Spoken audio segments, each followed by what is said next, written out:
भगवंत इच्छेचे स्फुरण, कारण गोपिकांच्या रममान होण्याची इच्छा झाली, त्यांनाही रममान होण्याचे झाले.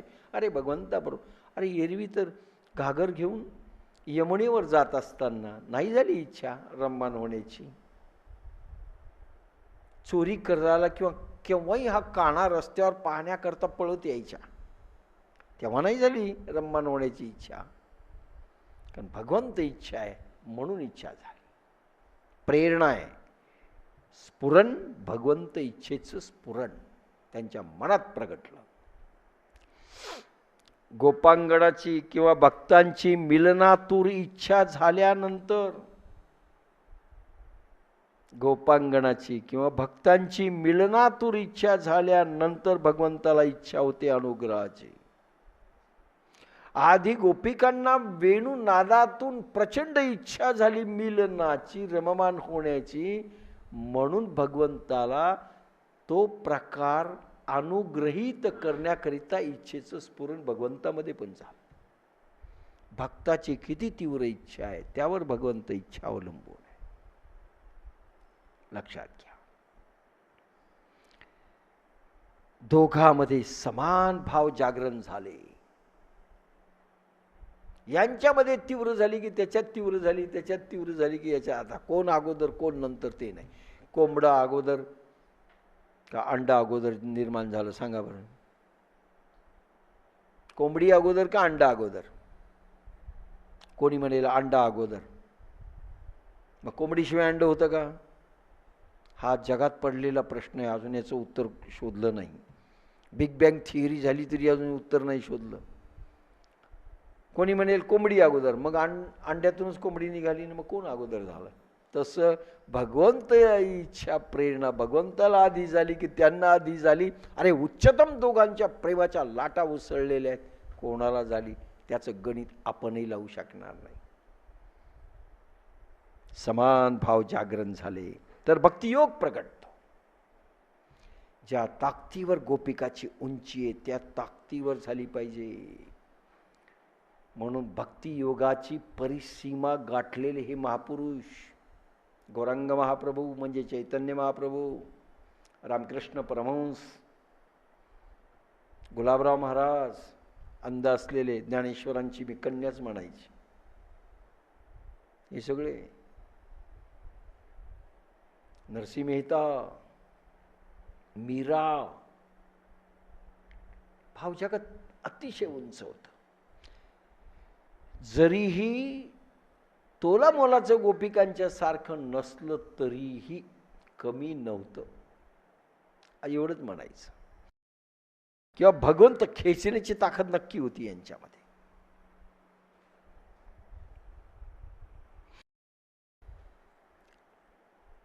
त्याचं कारण काय होतं माहिती आहे का? गोपिका आणि त्यांचं वागणं हृदयात धारण केलं भगवंताला आवडतं. भक्त जे आहेत त्यांच्याविषयीचं अफाट प्रेम जर निर्माण झालं तर भगवंत आकर्षीला जातो. नाही तर तितक्या ताकदीचं गोपिकासारखं आपण करू शकत नाही. पण आपण त्या भक्तावर जर केलं तर भगवंत ताकद तुमची कमी पडू द्या, तो धावतो. एरवी तरी माझिया भक्त. आता तो भक्ता शब्द भक्ती मी सांगत चाललोय. तुम्हाला वाटतं आम्ही टाळ बडवतोच ना,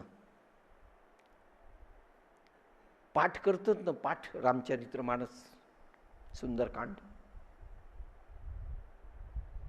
आणि भगवान म्हणतो एरवी तरी माझिया भक्ता, नाही संसाराची चिंता, राजयाची कांता, काय भीक मागे.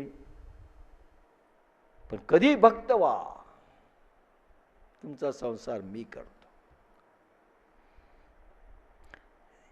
अरे ज्या वेळेस गोपिका सगळा भाव विसरून पळाल्या त्यावेळेस प्रति गोपी निर्माण झाली.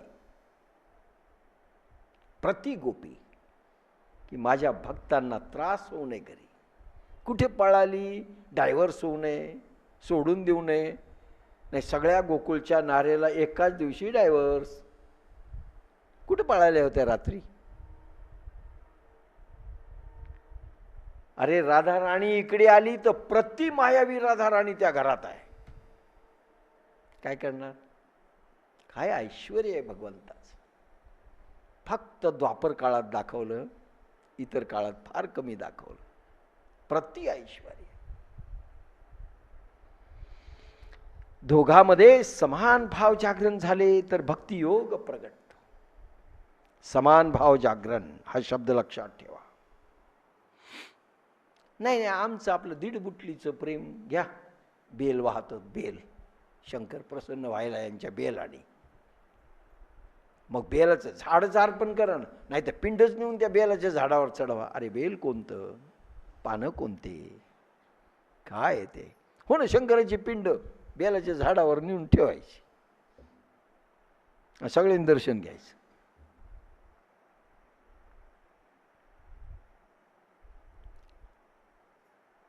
मधुर संयोग होतो,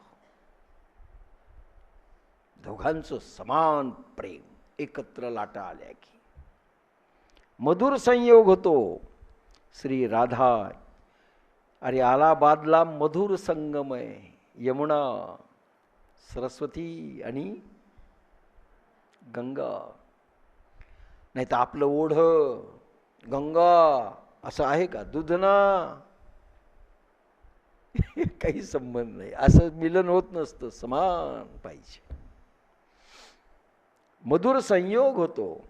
श्री राधा चंद्रावली ह्या भगवत स्वरूपा असून श्री राधा, राधा राणी, चंद्रावली, ललिता, खूप नावं छान छान आहेत. रत्नावली, विशाखा, काही खास नावं आहे ती. ठेवायची असलं तर ठेवू शकता, आताही बदलू शकता. काही नाही, एक पार्टी द्यायची, नाव बदलून घ्यायचं. एका बाईला एका नवऱ्याचं नावच बदलायचं होतं. म्हणली त्याचं नाव ठेवलं ठणठण पाल. उत्तर हिंदुस्थानातली गोष्ट. त्या बाईला वाईट वाटलं. नाव घ्या म्हणले की ठणठण पाल कुठे आहेत तुमचे, म्हणजे तिला टिंगलच करू लागले. नवऱ्याला म्हणली हे नाव काही चांगलं नाही, आपल्याला बदल करायचा आहे.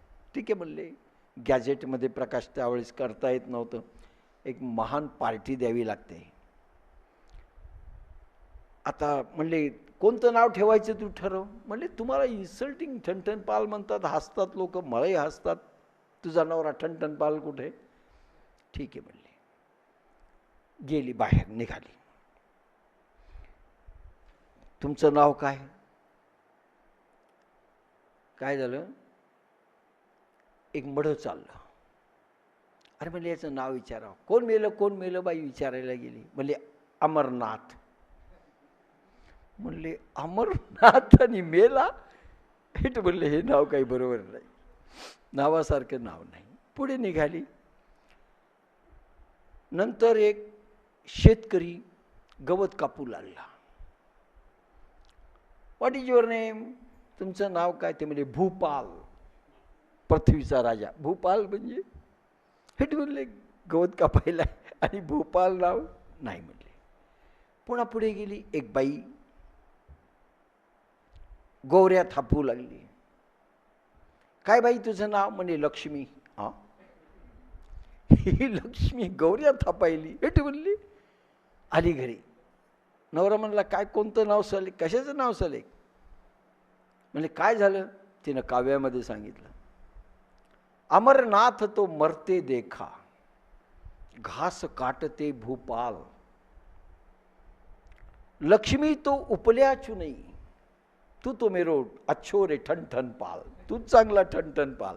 अरे लक्ष्मी गौऱ्या थापायली, अमरनाथ मेला, आणि भूपाल गवत कापायला. तू आपला बरा आहे, ठणठण पाल काही नाही ना तुझं नाव, बेस्ट आहे. चंद्रावली, रत्नावली असे नाव आहेत. ह्या भगवत स्वरूप आहेत ह्या गोपिका. भगवत स्वरूपा म्हणजे प्रतिभगवंत आहेत. कारण भगवान पूर्ण नसा नसात, अंगा अंगात, रोमात रोमात, दृष्टीत, कृतीत, अकृतीत, सगळ्याच्यात, भाव भंगिमेत सगळ्यात भगवान रममान झालाय. कशा गोपिका आहेत ते नंतर कळेल. राधा कशी फार पुढे कळेल. चंद्रावली ह्या भगवत स्वरूपा असून ह्या लीलेत प्रेमिका शिरोमणी झाल्यात. 8-9 गोपिका अशा आहेत त्या शिरोमणी आहेत भगवंताच्या. खास गोपिकामधील या 8 पटराण्या शिरोमणी आहेत. भगवंत शिरावर धारण करतात त्यांना. म्हणून तर नारद म्हणतात यथा व्रज गोपिका नाम, आपल्याला चरणावर लोळावं लागतं. आणि त्या डोक्यावर बसल्या भगवंताच्या. भगवान म्हणतात त्या माझा प्राण आहेत, इथपर्यंत गेलेत भगवान. अरे भगवंताचा स्पर्श मुश्किल आहे हो. तुम्हाला वाटतं का हा द्वारकाधीश सगळीकडे वावरत असताना राजसूय यज्ञामध्ये भगवंतांनी 2 कामं घेतली. एक तर उष्ट्या पत्रावळी काढणं आणि नंबर 2 घेतलं पाय धुणं. ते गंगाळ किती छान आहे. गंगाळ ते हळद कुंकू आणि कोणाचे नाही पाय. जे ऋषीमुनी बोलावलेले होते यज्ञामध्ये त्यांचं भगवान स्वतः म्हणले मी पाय धुईल.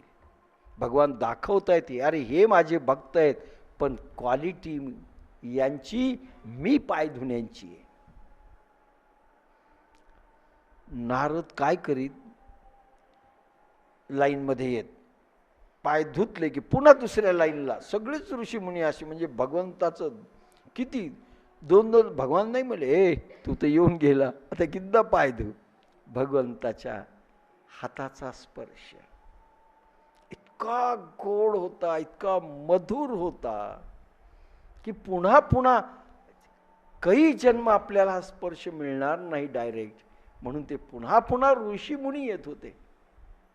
नारद देखील 3दा-4दा आले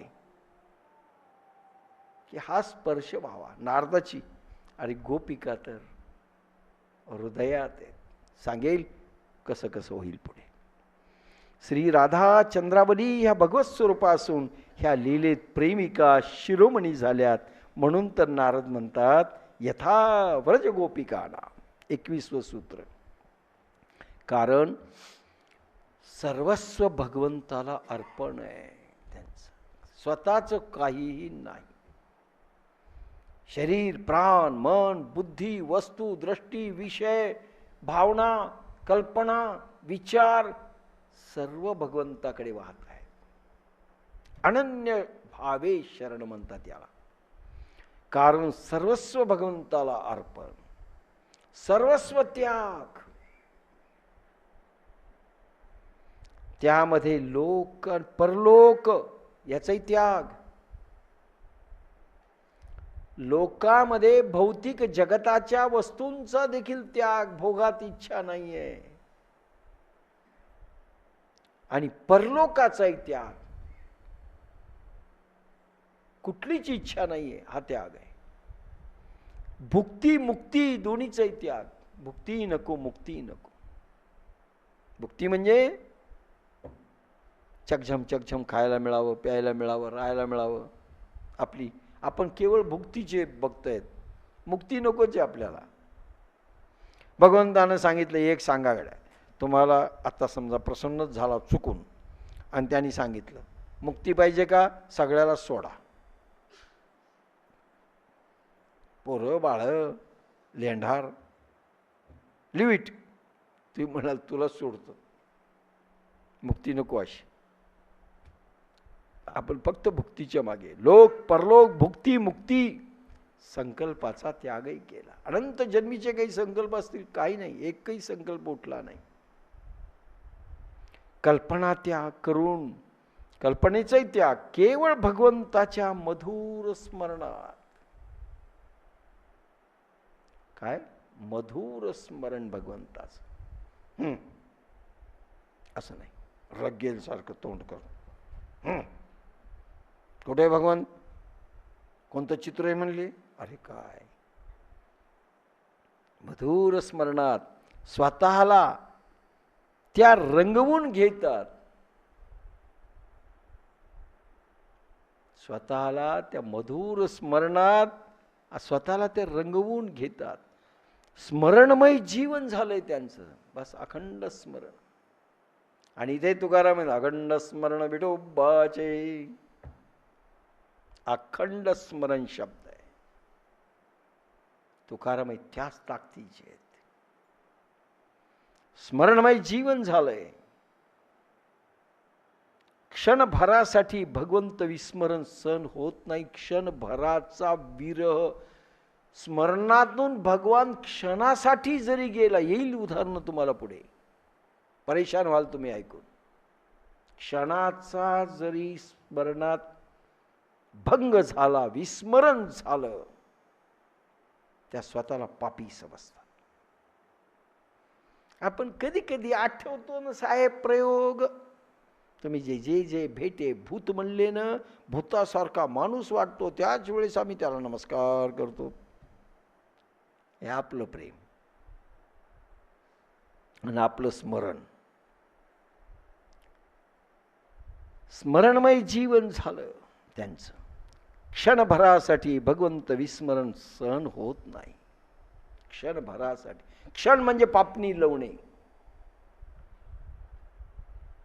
क्षणभर म्हणजे पापणी लवल्या इतकं विस्मरण नाही. तद विस्मरणे परम व्याकुलता. नारद भक्ती सूत्र. आता ह्या ज्या ओव्या मी कमी सांगितल्या होत्या त्याचंच विस्तारीकरण चाललंय. तद विस्मरणे परम व्याकुलता. थोडे विस्मरण झाले की त्या तडपतात. का झालं विस्मरण? का प्रभू गेला हृदय मंदिरातनं, माणस मंदिरातनं का थोडासा सरकला बाजूला? आम्ही नालायक आहे. परम व्याकुळ झालेला पाहिजे. जीवना वेगळी मासोळी, तैसा तुका तळमळी. तद विस्मरणे परम व्याकुलता. हा भाव येथे उदाहरण देऊन नारद म्हणतात, यथा व्रज गोपिकानाम. कोणासारखी व्याकुलता? गोपिकासारखी. नारद कुठलंही उदाहरण द्यायचं की गोपिका, कुठल्याही ऋषीचं नाही, कोणाचं नाही. नारदांना तर सगळ्याला पाहिलंय, सगळ्याला. आणि आत्ताही पाहतायत ते नारद. समजू नका की नारद गेले, कुठेही गेले नाही.